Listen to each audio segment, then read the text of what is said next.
Praise God. Praise God. God is good all the time and all the time. God is good. Praise God, praise God. Isang mapagpalang araw po sa bawat isa. Sa pagkakataong ito, tayo po ay tutulog, lalapit sa ating Diyos na buhay ng may pananampalataya na kung saan may dalawa o tatlo na nagkatipon sa kanyang ngalan. Naroon siya sa kanilang kalagitnaan. Sa araw na ito, tayo po ay dudulog sa Panginoon sa ngalan ng bayan ng Amulong sa probinsya ng Cagayan. Ating hihilingin na maitatag ang altar ng ating manunubos sa bayan ng Amulong. May mudag sa atong mga kaigsuunan diha sa Visayas ug sa Mindanao.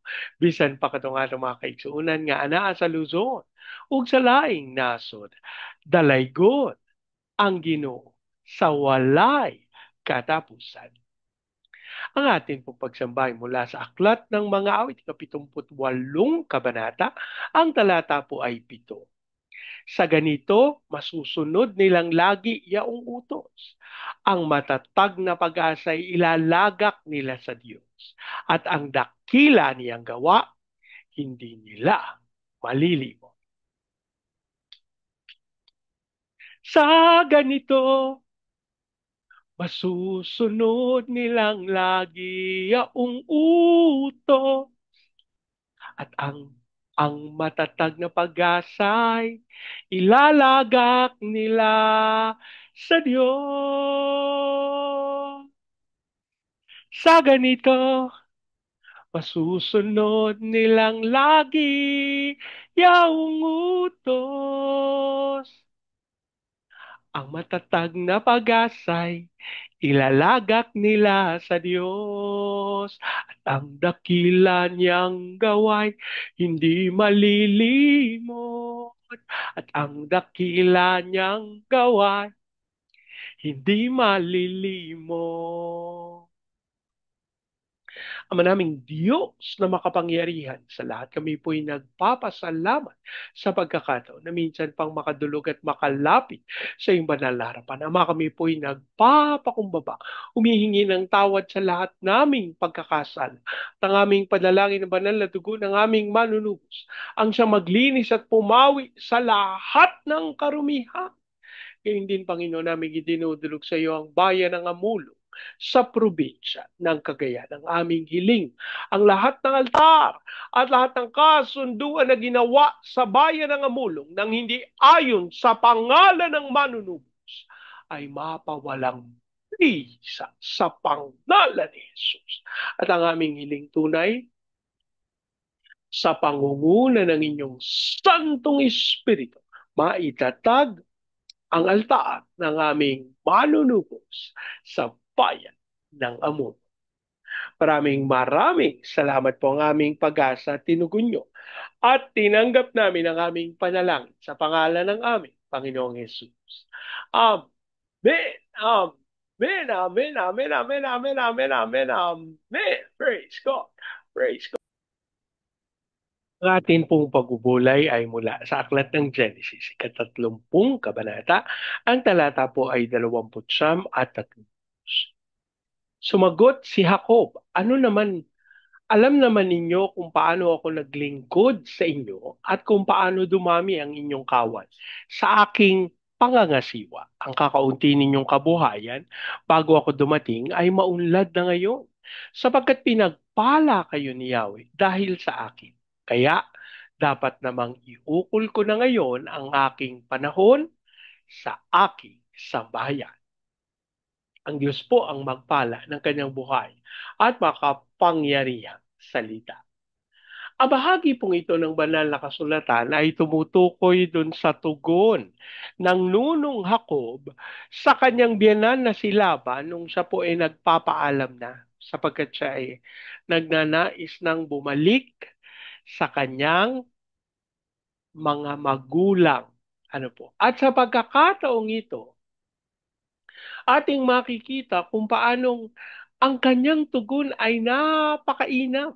Ano po, napakatalino. Sabi niya, alam naman ninyo kung paano ako naglingkod sa inyo at kung paano dumami ang inyong kawal sa aking pangangasiwa. Bago dumating si Jacob, kakaunti yung kanilang kabuhayan. Pero sa kanyang pagdating, ito'y naging maunlad sapagkat tunay si Yahweh ang nagpala sa kanila. Alam niyo po, isang bagay na marapat nating makita, yung katotohanan ng pagsama ni Yahweh.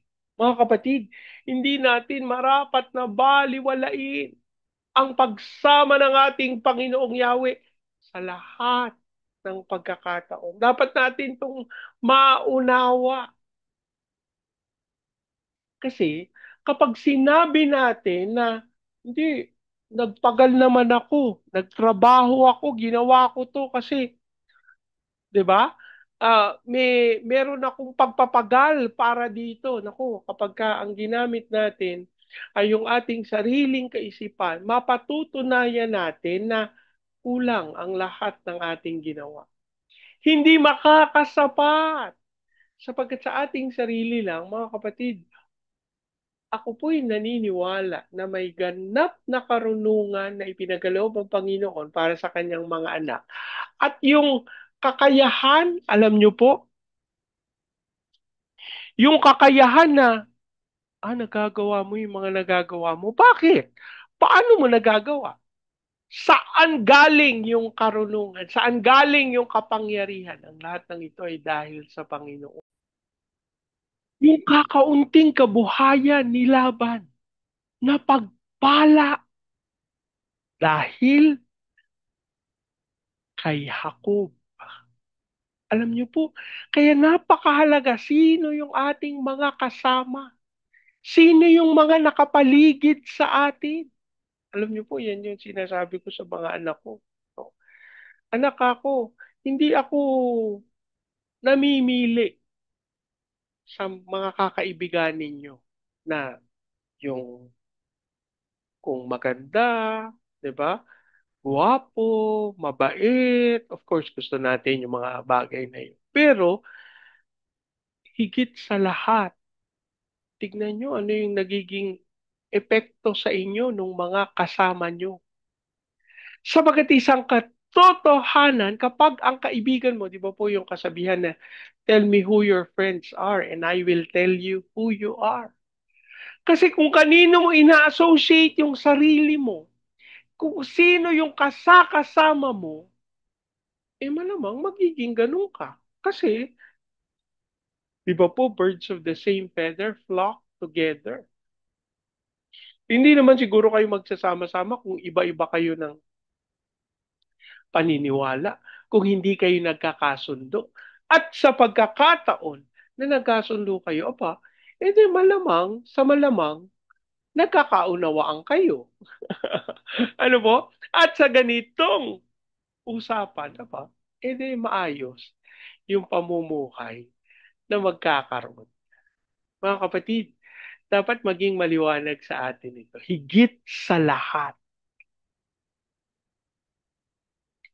ang pagsama ng Panginoon ang magpapatunay ng mainam na buhay.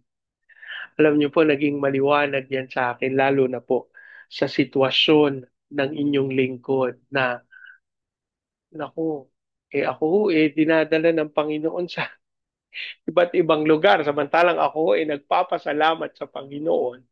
Eh, alam niyo naman, kahit sabihin niyo na masaya naman talaga na bumiyahe, eh, iba pa rin yung bata ka. Ano po?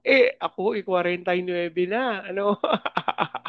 So, ang sinasabi ko lang, aba, saan ba tayo ihahatid ng Panginoon? At ano ba ang gusto ng Panginoon na gawin at mapangyari sa pamamagitan ng ating mga buhay? Mga kapatid, ako po'y nananampalataya, pinagpapala ng Panginoon yung mga nakapaligid sa atin. Alam nyo, yan yung isang bagay na ipinagpapasalamat ko sa Diyos. Yung aking pong pamilya, yung aking mga kapatid sa aking magulang, dumaan po yung pandemic. Wala naman nakakapagtrabaho ng pandemic. Pero nagkulang sa amin. Ano po? At yung lahat ng pangangailangan, nakakapagkaloob pa kami. At alam niyo kapag tinitingnan ko, sabi ko nung una, nalulungkot ako kasi wala akong kakayahan sa personal na magkaloob. Pero nung ginawang maliwanag ng Diyos sa akin, ikaw hindi ka nakakapagkaloob. Pero yung mga nakapaligid sa iyo nakakapagkaloob dahil dun sa pagpapala na kanilang tinatanggap, na kanilang tinatamasa.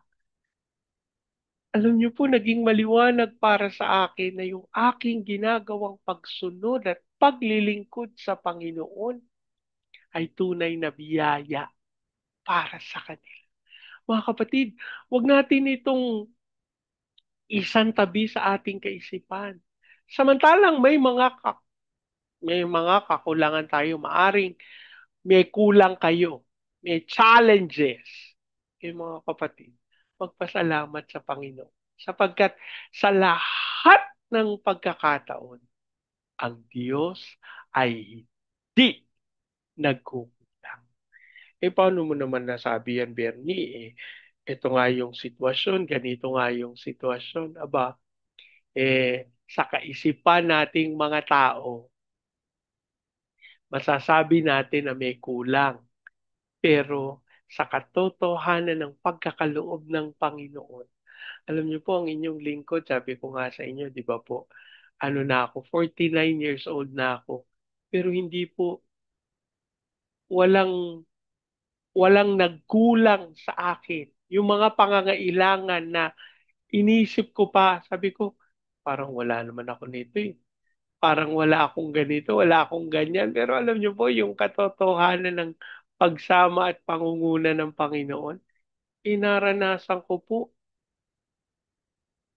na makarating sa iba't ibang lugar. Ang inyo pong lingkod sa kasalukuyan ay nasa Cagayan de Oro. Ano po? At inihahatid tayo ng Panginoon sa mga, naku, hindi ko maiisip na, oh, dinala ako ng Lord dito. Yung mga pagkakataon lang talaga na nagre-request, no? Kasi pwede naman mag-request. At praise God! Sa mga susunod po na araw, makikita nyo, I will be recording yung ating mga prayer sa mga lugar kung saan tayo dadali ng Panginoon ng may pananampalataya na mapangyayari ang kalooban ng Diyos. Kasi sa Diyos, walang imposible. Mga kapatid, ang akin pong panalangin, akin pong panawagan para sa bawat isa ay ang panawagan ng katotohanan ng salita ng Diyos. Tayo'y pagpapala sa mga nakapaligid sa atin. Pero hindi po yan upang ipagyabang. Ano po? Hindi para maghambog tayo na, oy, blessing ako sa inyo ha. Hindi po. Kung hindi yan po ay buong pusong pagmamahal galing sa hari ng mga hari, Panginoon ng Panginoon, mga Panginoon, para sa rest ng sanlibutan. Manalangin tayo. Ama naming Diyos na makapangyarihan sa lahat. Maraming salamat po sa patuloy na pagsama, pangunguna at pagkakaloob ng pagpapala sa pamamagitan ng iyong lingkod sa aming mga pamilya, sa aming iglesia at sa komunidad kung nasaan kami. Kami po'y nagpapakumbaba. Humihingi ng tawad kung hindi namin naunawa, kung hindi namin agad nakita at nabatid na kami ay yung ginawang pagpapala para sa mga nakapaligid sa amin. Lord, ang aming hiling, ikaw po ang patuloy na maghatid ng iyong kaisipan, ng iyong kalooban upang masunod namin ang iyong dakilang nais. Lord, pinagkakatiwala namin sa iyo yung aming present situation. Kung may mga challenges ang iyong mga anak, ang aming hiling kalooban mo po ng kakayahan na maunawa anong iyong nais at kung saan mo gusto na magpatuloy at manahan ang iyong mga anak. Lord, namin din itinutulog sa iyo ang bayan ng Amon, ang aming panalangin. Lord, magkaroon ng pagkakaisa. Magkaroon ng unawaan sa katawan ng aming Panginoong Heso Kristo. Dasal namin na ito'y maging dahilan kung bakit maitatag ang altar ng aming Panginoong Heso Kristo sa bayan ng Amon. At Lord, we pray for the fire of revival sa bayan ng Amon. Hayaan mong dumalo ito sa Baguio City. Cagayan de Oro, Legazpi, Lipa, Manila, Pampanga, Pateros. Ilusan mo po ang mga bayang ito. At ayan mong maganap nila ang tawag mo. And cause them to explode, Father. Cause them to be joyous. Cause them to be blessed.